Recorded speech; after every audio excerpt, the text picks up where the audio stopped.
Hello students, आज अपन Boolean algebra में एक और लेक्चर करेंगे बेटा। और कल मैंने जो CNF फॉर्म ज्ञात करना आपको सिखाया था उसी के क्वेश्चंस हैं। देखो एक्सरसाइज 9.2 है, ये अपने को करनी है सबको, ये मान लेना। इसमें एक आध क्वेश्चन गलत है बुक में, बस उसको छोड़ के बाकी सारे क्वेश्चंस आपको करने हैं, ठीक है। मैं जनरली क्वेश्चंस करने की नहीं कहता हूँ क्योंकि सॉल्व एग्जाम्पल से पार पड़ जाती है, पर ये पर्टिकुलर एक्सरसाइज जो है 9.2 आपको करनी है, ये ध्यान रखना, ठीक है। तो ज़्यादातर क्वेश्चन मैं करा देता हूँ इसके आपको कि CNF ज्ञात करना है। जैसे इस क्वेश्चंस में तो एक बुलियन फंक्शन दिया है, तो आप क्या करोगे, देखो ये एक्सप्रेशन है, ये एक्सप्रेशन है और इसके ऊपर होल डैश लगा है, तो A + B का होल डैश, तो आप डी मॉर्गन लॉ लगाओ और प्लस की जगह क्या हो जाएगा, यहाँ जब डैश अंदर जाएगा तो डॉट हो जाएगा। तो अपन क्या लिख सकते हैं इसको, x1 x2 डैश का होल डैश, ठीक है, इंटू x1 x3 डैश का whole dash plus x1 dash. तो ये डी मॉर्गन लॉ से अपन ने इस एक्सप्रेशन को इस फॉर्म में चेंज कर लिया, कोई दिक्कत नहीं है साहब, ठीक है।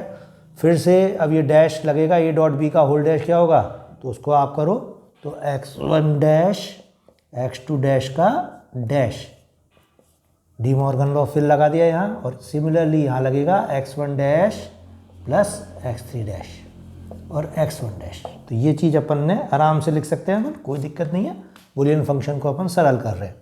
फिर ये चीज़ क्या हो गई वापस, x1 डैश x2 फिर x1 dash x3 dash plus x1 dash, ठीक है, लिखी जा सकती है आराम से साहब।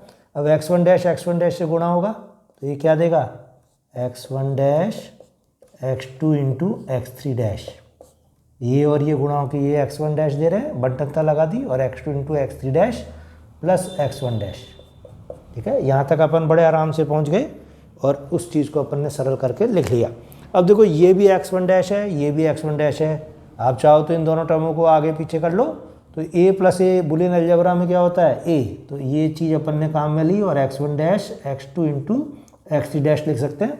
ये जो भी नियम अपन काम में ले रहे हैं तो बेटा लिखते जाना है, ध्यान रखना, वर्ग सम नियम है या जो भी नियम अपन ने काम में लिए उसके अकॉर्डिंग इसको लिखते गए। फिर A + B इंटू C, इसको कैसे लिखा जा सकता है, x1 डैश प्लस x2 फिर x1 dash plus x3 dash, ठीक है। फिर से एक के दो टुकड़े कर दिए अपन ने और इस फॉर्म में इसको लिख दिया। अब देखो इसमें क्या गायब है, इस वाले प्लस, अपन को CNF ज्ञात करनी है, इसका मतलब योगफल का गुणनफल ज्ञात करना है।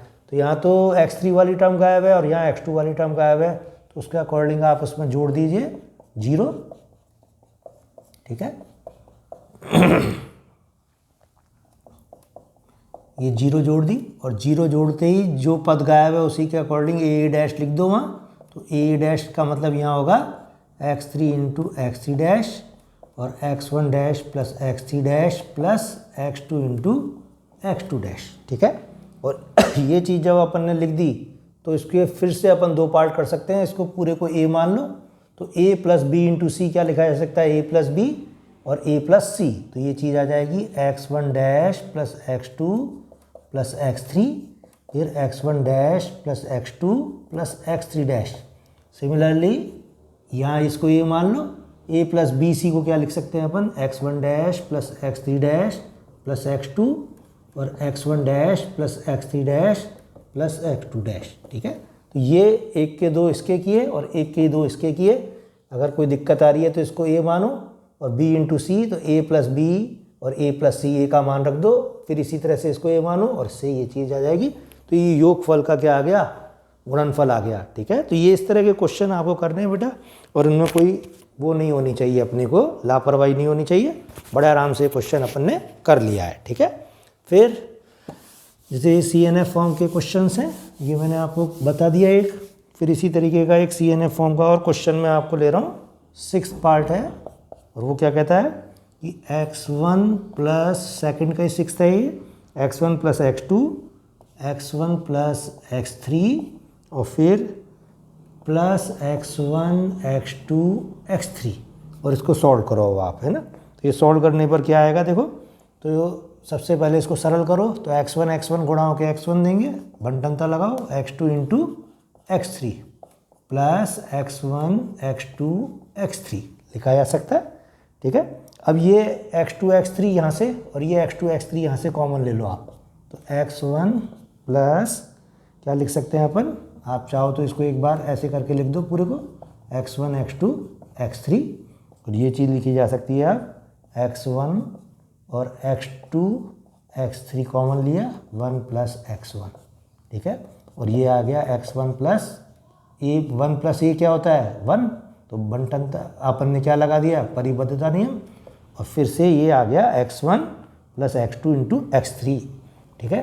फिर इसको वापस अपन ने क्या लगाई, बंटनता लगाई, x1 + x2 और x1 + x3, गुणनफल का वो हो गया। अब यहाँ पे क्या हो रहा है, देखो एक चर गायब है 0, तो वो लिख देंगे x3 की जगह, और यहाँ पे भी x2 की जगह गायब है, तो वही चीज़ लिख दो फिर से, और फिर इस क्वेश्चन को एंड करो बस।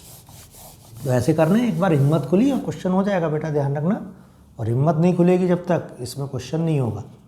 तो +0, फिर x1 + x3 +0, अभी किया थोड़ी देर पहले, वही काम फिर कर रहा हूँ, x1 + x2 प्लस क्या लिखेंगे x3 × x3 और यहाँ x1 + x3 + x2 × x2, और ये चीज़ क्या हो गई, इसको ये मानो x1 + x2, ठीक है, और ये क्या लिखा जा सकता है +x3, फिर x1 + x2 + x3, ठीक है। तो a और a गुणाओं के a दे रहा है x3 × x3, similarly x1 + x3, ठीक है, +x2 और x1 + x3 + x2, तो ये 1 के 2 फिर से हो गए। तो ये योगफल का क्या है, गुणनफल। तो इस तरीके से अपने को क्वेश्चन करने हैं बेटा CNF के, जो मैंने अब आपको 2 क्वेश्चन करा दिए सॉल्व, तो ये काफ़ी हैं 2 क्वेश्चन। अब देखो एक क्वेश्चन दिया है इसमें, क्वेश्चन नंबर 3, तो इसमें CNF और DNF का कोई ऐसा लेन देन नहीं है, लेकिन ये दे रखा है इन्होंने, तो इसको अपन जो मेथड +0 वाला है वो काम में नहीं लेते हैं अपन जनरली, इसको एक दूसरे मेथड से करते हैं। तो कहता है कि दिए हुए फलन की DNF ज्ञात करो। क्या ज्ञात करवा रहा है ये, DNF, हाँ ज्ञात करनी है। और कैसे करेंगे अपन कि f of x1 x2 x3 = क्या है, x1 + x2 + x3। बड़ा लंबा सा एक्सप्रेशन है तो उससे डर लगता है अपने को, x1 + x2 + x3, ठीक है। 6 पद हैं इसमें, तो वो कौन कौन से हैं, तो पहले 3 पद में लिख दे रहा हूँ, x1 + x2 + x3, ठीक है। दिख तो रहा है ना बेटा, दिखना जरूरी है इस क्वेश्चन में। फिर उसके बाद वो ये कहता है, इसी के आगे लिखा हुआ है क्वेश्चन, तो मैं नीचे लिख रहा हूँ इसको, x1 + x2 + x3, ठीक है। फिर x1 + x2 + x3, फिर इसके बाद है ये x1 x2 और x3, ठीक है। ये पूरा लंबा का लंबा एक्सप्रेशन अपन ने लिख दिया। अब ये क्वेश्चन है, इसमें DNF ज्ञात करनी है। DNF का मतलब क्या है, गुणनफल का योगफल। तो अब इसमें कहीं कोई वो वाली चीज़ें काम नहीं आएंगी जो 1 से अपन ने गुणा किया और इसको सरल किया, तो इसको सरल करना ही अब ऑटोमेटिक आपको DNF फॉर्म देगा। तो अब देखो मैं इसमें कुछ चीज़ें बता रहा हूँ आपको, वो ध्यान से देखो आप। ये 6 एक्सप्रेशन है, तो ये 2-2 के जोड़े में इनमें एक चीज़ कॉमन है, जैसे ये x1 + x2 यहाँ है, यही x1 + x2 यहाँ है, ठीक है।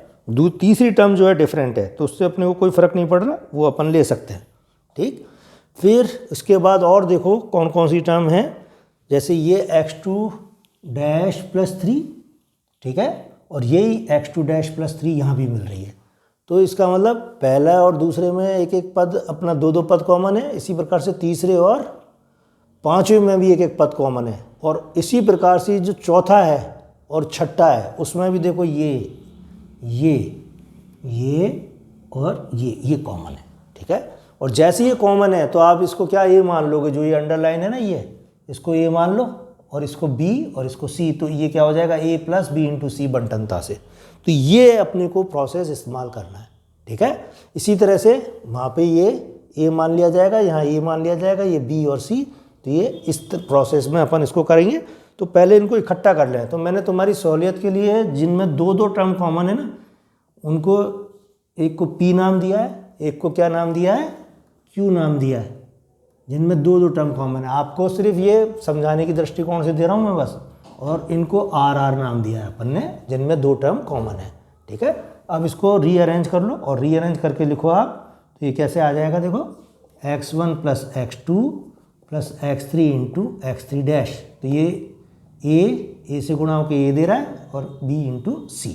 तो ये तो p तो पूरा आ गया, और फिर q को आप एक बार वापस रीअरेंज कर दो, तो ये क्या आ रहा है, x1 plus x2 dash plus x3, और फिर इसको क्या लिख सकते हैं, x1 dash x2 dash plus x3, और इसी तरह से r लिख दो अब आप, x1 dash x3 dash plus x2, मैंने ये टर्म इंटरचेंज कर दी।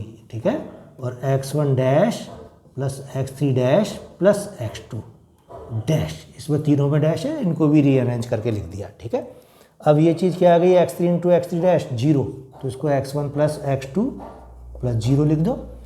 अब x2 डैश प्लस x3 और x2 डैश प्लस x3 का गुणा होके तो वही x2 डैश प्लस 3 देगा, और इन दोनों का गुणनफल आएगा।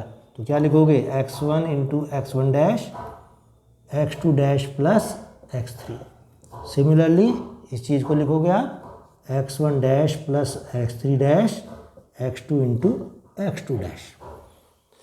चीज़ समझने की कोशिश करना, बिल्कुल सिंपल है, इसको भी ये माना है और फिर ये दोनों का गुणनफल। ठीक है, और ये चीज़ क्या आ गई है अपने पास, x1 plus x2 0, x2 dash plus x3, फिर यही चीज़ क्या लिखी जाएगी अब अपने पास, अपने देखो क्या क्या लिखा है अपन ने लास्ट में, तो वो लिख लो आप, x1 ये जो चीज़ आई है अपने पास, तो उसको लिख दो लास्ट में, x1 dash plus x3 dash